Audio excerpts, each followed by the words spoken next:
آئینی بینچ کے جج جسٹس جمال مندوخیل نے سویلینز کے ملٹری ٹرائل کیس کی سماعت کے دوران اٹارنی جنرل سے کہا کہ یہ پالیسی فیصلہ بھی کر لیں، سول نظام ناکام ہو چکا، سب کیسز فوجی عدالت بھیج دیں۔ سپریم کورٹ میں فوجی عدالتوں میں سویلینز کے ملٹری ٹرائل کے فیصلوں کے خلاف انٹرا کورٹ اپیل پر سماعت جسٹس امین الدین خان کی سربراہی میں 7 رکنی آئینی بینچ نے کی۔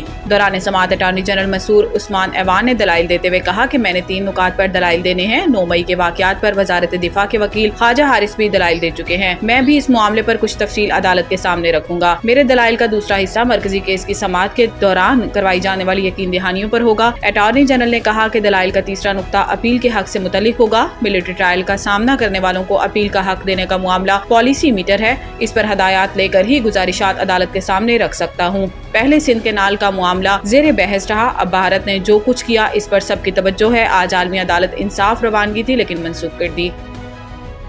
وزیر اعظم محمد شہباز شریف نے کہا ہے کہ سیکورٹی فورسز ملک کی سرحدوں کے دفاع اور دہشت گردی کی لعنت کے خاتمے کے لیے اپنے عزم میں غیر متزلزل ہے۔ پاکستان دہشت گردی کے خلاف جنگ جیت رہا ہے۔ وزیر اعظم محمد شہباز شریف نے خیبر پختونخوا کے ضلع شمالی وزیرستان کے علاقے حسن خیل میں افغانستان سے فتنۃ الخوارج کے دہشت گردوں کی دراندازی ناکام بنانے پر سیکورٹی فورسز کی ستائش کرتے ہوئے انہیں خراج تحسین پیش کیا۔ شہباز شریف نے کہا کہ سیکورٹی فورسز نے شاندار پیشہ ورانہ مہارت کا مظاہرہ کرتے ہوئے دہشت گردوں کو بروقت روکا۔ دہشت گردی کے خلاف جنگ میں پوری قوم سیکورٹی فورسز کے ساتھ کھڑی ہے۔ انہوں نے مزید کہا ہے کہ پاکستان کی سیکورٹی فورسز ملک کی سرحدوں کے دفاع اور دہشت گردی کی لعنت کے خاتمے کے لیے اپنے عزم میں غیر متزلزل ہیں۔ یہ کامیاب کارروائیاں اس بات کی نشاندہی کرتی ہیں کہ پاکستان دہشت گردی کے خلاف جنگ جیت رہا ہے اور دہشت گردی کے خلاف اہم کامیابیاں حاصل کر رہا ہے۔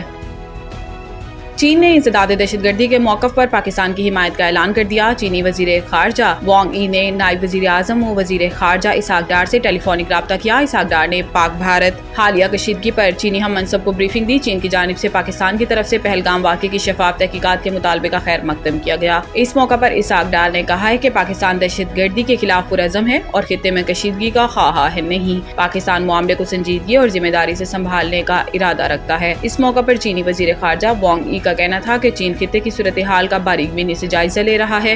دہشت گردی کے خلاف جنگ تمام ممالک کی مشترکہ ذمہ داری ہے۔ چین نے ہمیشہ پاکستان کی انسداد دہشت گردی کے موقف کی حمایت کی۔ وانگ ای نے کہا کہ چین پاکستان کی خود مختاری اور سلامتی کے تحفظ کی مکمل حمایت کرتا ہے۔ پاک بھارت کشیدگی دونوں ممالک اور خطے کے امن کے لیے نقصان دہ ہے۔ ٹیکس کی شرح بڑھانے کے باوجود فیڈرل بورڈ آف ریونیو نے رواں مالی سال کے پہلے 9 ماہ جولائی تا مارچ کے دوران غیر منقولہ جائیداد کی خرید و فروخت پر ود ہولڈنگ ٹیکس کی مد میں 169 ارب روپے جمع کیے، جبکہ گزشتہ مالی سال کی اس مدت میں یہ وصولی 136 ارب روپے تھی۔ تفصیلات کے مطابق ایف بی آر نے ٹیکس شرحوں میں اضافے کے بعد جائیداد کی خرید و فروخت پر ٹیکس کی رقم میں 50% اضافہ کرنے کا ہدف مقرر کیا، لیکن اب تک مالی سال 2024-25 کے پہلے 9 ماہ میں ٹیکس وصولی گزشتہ مالی سال کی اسی مدت کے مقابلے میں تقریباً 24% بڑھ گئی ہے۔ ٹیکس شرحوں میں اس زبردست اضافے کے باوجود جائیداد کے شعبے نے رواں مالی سال کے پہلے 9 ماہ کے دوران خرید و فروخت پر ود ہولڈنگ ٹیکس کی مد میں 169 ارب روپے ادا کیے۔ جائیداد کے شعبے کی ٹیکسوں کی صورت میں شراکت گزشتہ مالی سال کی اسی مدت میں 136 ارب روپے تھی، جو موجودہ مالی سال میں اب تک 24.3% کے اضافے کے ساتھ سامنے آئی ہے۔ تاہم حکومت نے جائیداد پر فیڈرل ایکسائز ڈیوٹی ختم کرنے کے لیے ایک سمری پیش کی، لیکن اس کی قومی خزانے میں شراکت رواں مالی سال کے پہلے 9 ماہ میں 2 ارب روپے سے کم ہے۔